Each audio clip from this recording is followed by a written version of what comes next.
नमस्कार दोस्तों, कैसे हैं आप लोग। आशा करते हैं आप लोग अच्छे होंगे। मैं आज आप लोग के सामने घटना चक्र का पॉलिटी सीरीज़ को लेकर आई हूँ। आप लोग को पता होगा कि घटना चक्र कॉम्पिटिटिव एग्ज़ाम के लिए बहुत अहम रोल प्ले करता है।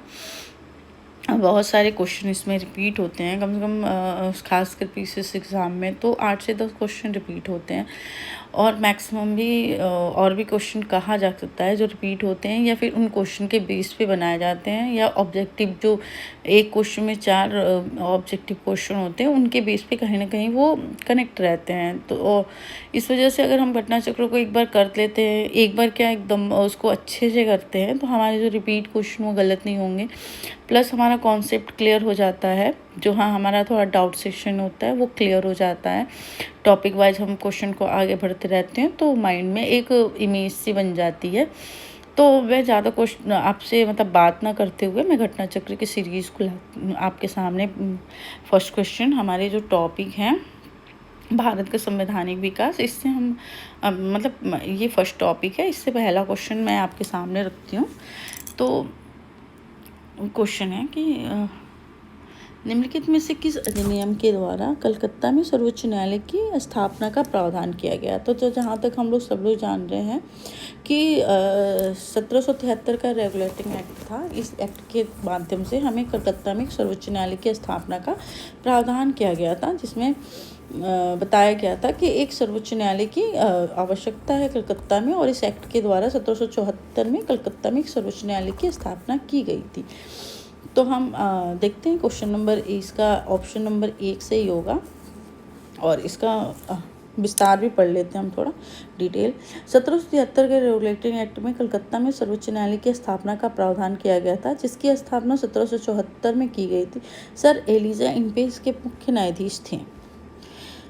तो अब आते हैं हमारे दूसरे क्वेश्चन पे। दूसरा क्वेश्चन है कि सर्वोच्च न्यायालय की स्थापना के संबंध में निम्नलिखित में से कौन सा कथन सही है। तो इसका पहला दिया है कि कलकत्ता में सर्वोच्च न्यायालय की स्थापना 1773 के रेगुलेटिंग एक्ट के द्वारा की गई थी। तो ये बिल्कुल सही है, क्योंकि अभी हम पीछे पढ़ के जस्ट आ ही रहे हैं कि 1773 के रेगुलेटिंग एक्ट के द्वारा हमें कलकत्ता में सर्वोच्च न्यायालय की स्थापना की गई थी। तो ये सही है। दूसरा है कि लेमेस्टर इस न्यायालय के मुख्य न्यायाधीश थे। तो ये गलत है दोस्तों, क्योंकि लेमेस्टर नहीं थे, यहाँ एलिजा इम्पे थे। यहाँ के मुख्य न्यायाधीश जो थे इम्पे थे, लेमेस्टर नहीं थे। तो ये गलत है। चलिए दोस्तों, तो इसका ऑप्शन ए सही है, एक सही है, दूसरा गलत है, तो ऑप्शन नंबर ए सही है। आगे हम दोस्तों फिर देख लेते हैं कि आगे का देख लेते हैं कि क्या है इसका फिर आगे का क्वेश्चन। तो इसमें देखते हैं, इसमें प्रश्न नंबर 3, इसमें 2 सूची दिए हैं, दोनों सूचियों का मिलान करना है। सूची 1 का सूची 2 से मिलान करना है। तो दोस्तों हम देख लेते हैं इसके आगे कि सूची 1 को सूची 2 से मिलाइए तथा नीचे दिए गए कूट के सही उत्तर दीजिए। तो सूची 1 को सूची 2 से मिलाना है। इसमें बोला है कि नियंत्रक परिषद की स्थापना, सर्वोच्च न्यायालय की स्थापना। तो सर्वोच्च न्यायालय की स्थापना भी हम पढ़ के आ रहे हैं रेगुलेटिंग एक्ट 1773 के थ्रू। तो ये ए का 2, बी का 1 हो जाएगा यहाँ पे। नियंत्रक परिषद की स्थापना जहाँ तक हमें पता है पिट्स इंडिया एक्ट 1774 के थ्रू हुई थी। तो ए का 2 हो जाएगा। फिर हो जाएगा कि इंग्लिश मिशनरियों को भारत में कार्य करने की अनुमति। तो इंग्लिश मिशनरियों को भारत में कार्य करने की अनुमति मिली थी, ये मिली थी हमको 1813 में। 1813 में इंग्लिश मिशनरियों को भारत में कार्य करने की अनुमति मिल गई थी। तो ये इसका 3 हो जाएगा। गवर्नर जनरल की परिषद में कानूनी सदस्यों की नियुक्ति 1833 में हुआ था। एक विधिक सदस्य था, उसकी नियुक्ति हो गई थी। तो नियामक परिषद के आइए हम इसका डिटेल पढ़ लेते हैं। इसका ऑप्शन हो जाएगा 2134 ऑप्शन बी इसका सही आंसर हो जाएगा।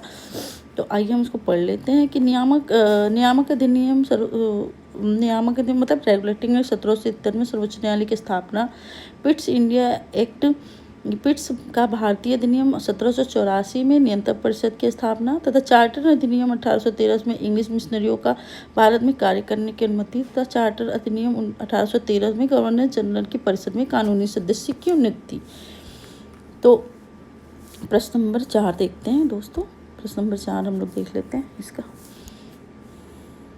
निम्नलिखित में से किसने या किनके द्वारा भारत में अंग्रेजी शिक्षा की नींव पड़ी थी, मतलब किस एक्ट के द्वारा भारत में अंग्रेजी शिक्षा की नींव पड़ी थी। तो 1813 का चार्टर एक्ट। 1813 के चार्टर एक्ट में हमें मिशनरियों को भारत में कार्य करने की अनुमति भी मिली गई थी। General committee of public instruction 1823 में इस एक्ट के द्वारा क्या हुआ था कि किसकी जिम्मेदारी शिक्षा के लिए 1 लाख रुपए देने की हुई थी इस अधिनियम के द्वारा, कि 1 लाख रुपए ये शिक्षा पे देगा।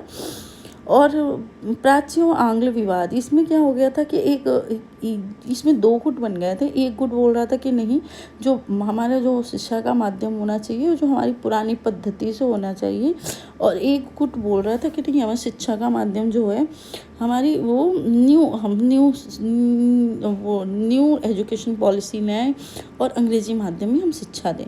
तो इस तरह से ये तीनों जो मिलके जो हो रहा है अंग्रेजी शिक्षा की नींव पड़ी थी। इन तीनों को मिलके इसमें से 1 लाख रुपए का प्रावधान हुआ था, और इसमें हुआ था कि हम ईसाई मिशनरियाँ भारत में आएंगी और अब अपने शिक्षा का और अपने मतलब धर्म का प्रचार करेंगे। तो इस तरह से हो जाएगा। तो आइए हम इसका वो पढ़, इसका ऑप्शन हो जाएगा 1, 2, 3। इसका हम वो पढ़ लेते हैं, डिटेल पढ़ लेते हैं। ईस्ट इंडिया कंपनी ने ओरिएंट शिक्षा को प्रचलित प्रणाली को हतोत्साहित किया और पश्चिमी शिक्षा और अंग्रेजी भाषा को बढ़ावा दिया। 1813 के चार्टर में भारत शिक्षा प्रसार के लिए प्रतिवर्ष 1 लाख रुपए खर्च करने का प्रावधान किया। 1813 के चार्टर एक्ट में प्रावधान किया गया था कि भारत में शिक्षा के प्रसार के लिए प्रतिवर्ष 1 लाख रुपए खर्च किया जाएगा। और 1823 में general committee of the public instruction के गठन किया गया, जिसमें जिम्मेदारी दी गई कि शिक्षा के लिए 1 लाख रुपए देने की बात हुई थी, कि मतलब हम शिक्षा के लिए 1 लाख रुपए जरूर देंगे। समिति में 10 यूरोपीय सदस्य शामिल थे, जिसके अध्यक्ष लॉर्ड मैकाले थे।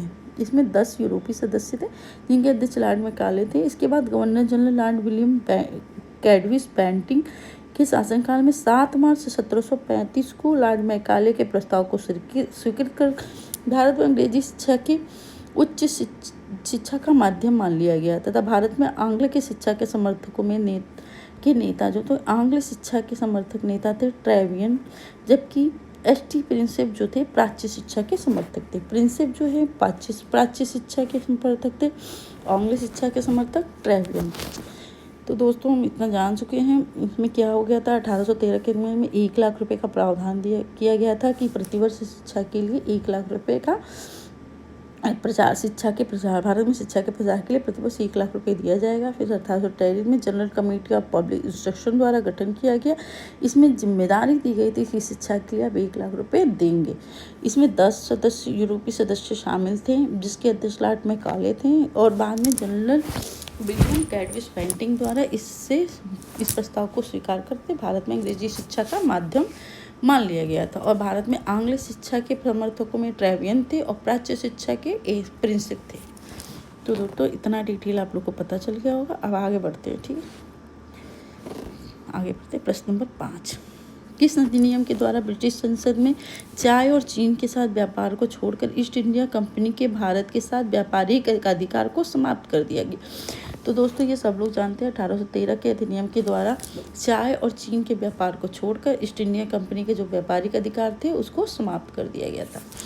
1813 के चार्टर अधिनियम के बाद ब्रिटिश संसद ने चाय और चीन के साथ व्यापार को छोड़कर ईस्ट इंडिया कंपनी के भारत के साथ व्यापारिक अधिकार को समाप्त किया, जबकि 1833 के चार्टर अधिनियम द्वारा कंपनी समस्त व्यापारिक कार्यों को समाप्त कर दिया गया तथा भविष्य में कंपनी को केवल एक राजनीतिक कार्य करने ही थे, मतलब उनको व्यापारिक कार्य को खत्म कर दिया गया और सिर्फ भविष्य में सिर्फ राजनीतिक कार्य कर सकते थे। आज प्रश्न नंबर 6 देख लेते हैं दोस्तों। चार्टर एक्ट 1813 के संबंध में निम्नलिखित कथनों पर विचार कीजिए। इसे भारत में ईस्ट इंडिया कंपनी के व्यापार एकाधिपत्य को चाय का व्यापार व चीन के साथ व्यापार को छोड़कर समाप्त कर दिया गया। बिल्कुल सही है। इसे कंपनी द्वारा अधिकार में लिए गए भारतीय राज्य क्षेत्रों पर ब्रिटिश राज्य की संप्रभुता को सुदृढ़ कर दिया। इसने कंपनी द्वारा अधिकार में लिए गए भारतीय राज्य क्षेत्रों पर ब्रिटिश क्राउन का संप्रभुता को सुदृढ़ कर दिया। हाँ, ये भी सही है। इसने ये व्यवस्था की कि जितना मतलब जो जो भारत के जितने राज्य क्षेत्र हैं वो अब ब्रिटिश क्राउन के हाथ में आ जाएंगे। वो कंपनी के एकाधिकार क्षेत्र का वो बात नहीं रह गया, अब वो ब्रिटिश क्राउन के हाथ में आ जाएगा। तो ये भी सही है। प्रश्न ऑप्शन नंबर 3 है, भारत का राजस्व ब्रिटिश संसद के नियंत्रण में आ गया। ये गलत है, भारत का राजस्व ब्रिटिश संसद के नियंत्रण में नहीं आया है अभी तक, ये गलत है। तो इसका पढ़ लेते हैं हम लोग दोस्तों, इसका डिटेल पढ़ लेते हैं, डिटेल थोड़ा हम। चार्टर एक्ट 1813 द्वारा ब्रिटिश ईस्ट इंडिया कंपनी का व्यापारिक अधिकार चाय और चीन के साथ व्यापार अभी बना रहा है को समाप्त कर दिया गया। साथ ही इस एक्ट के माध्यम से कंपनी द्वारा अधिकृत भारतीय राज्य क्षेत्रों पर ब्रिटिश क्राउन की संप्रभुता को सुदृढ़ भी किया गया था। इस एक्ट से हाल ही में कंपनी को आगे 20 वर्षों के लिए इन क्षेत्रों में अधिकार व राजस्व सौंपा गया था, तथापि यह ब्रिटिश क्राउन की संप्रभुता के प्रतिकूल नहीं होना था। इस प्रकार प्रश्न गत कथन 1 और 2 सही हैं, परंतु 3 नहीं सही हैं, क्योंकि भारत का राजस्व 1858 के अधिनियम द्वारा ब्रिटिश संसद के सीधे नियंत्रण में आया था। तो भारत का जो राजस्व था वो 1858 के अधिनियम के द्वारा आया था नियंत्रण में, ना कि उस समय नहीं आया था। तो मंत्री सेक्रेटरी ऑफ स्टेट का पद बना तथा विशेषकर राजस्व शासन में उसकी सहायता के लिए काउंसिल ऑफ इंडिया का गठन किया गया था।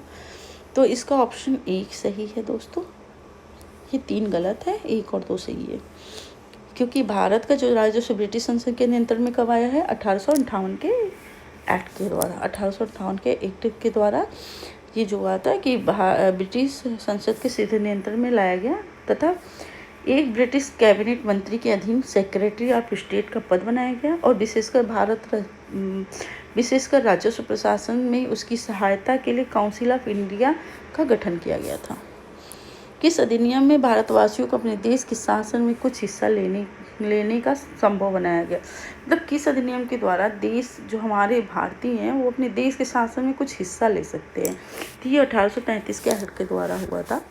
1833 की धाराओं में सबसे महत्वपूर्ण धारा थी धारा संख्या 87, जिसमें ये कहा गया था कि किसी भारतीय अथवा क्राउन को देश प्रजा को उसके धर्म, जन्मस्थान, वंशानुक्रम, वर्ण अथवा इनमें से किसी एक कारणवश कंपनी के अधीन पद अथवा सेवा के अयोग्य नहीं माना जाएगा। कालांतर में राजनीतिक आंदोलन में 1833 एक्ट की वह धारा प्रशासन में भागीदारी की मुख्य आधार बनी थी। 1833 के अधिनियम की जो धारा थी, धारा 47, जिसमें ये कहा गया था कि किसी भी भारतीय को अपने क्राउन की देशज प्रजा को, भारतीय अथवा क्राउन की देशज प्रजा को अपने धर्म, जन्मस्थान, वंशानुक्रम, वर्णक्रम अथवा इनमें से किसी भी एक कारणवश कंपनी के अधीन पद अथवा सेवा के अयोग्य नहीं माना जाएगा। कालांतर में राजनीतिक आंदोलन में 1833 के एक्ट की वह धारा प्रशासन में भागीदारी हुई तो मुख्य आधार बनी थी। आगे क्वेश्चन देख लेते हैं। तो इस टॉपिक से क्वेश्चन सर दोस्तों 7 क्वेश्चन थे। तो हम मिलते हैं आपको नेक्स्ट टॉपिक में। धन्यवाद।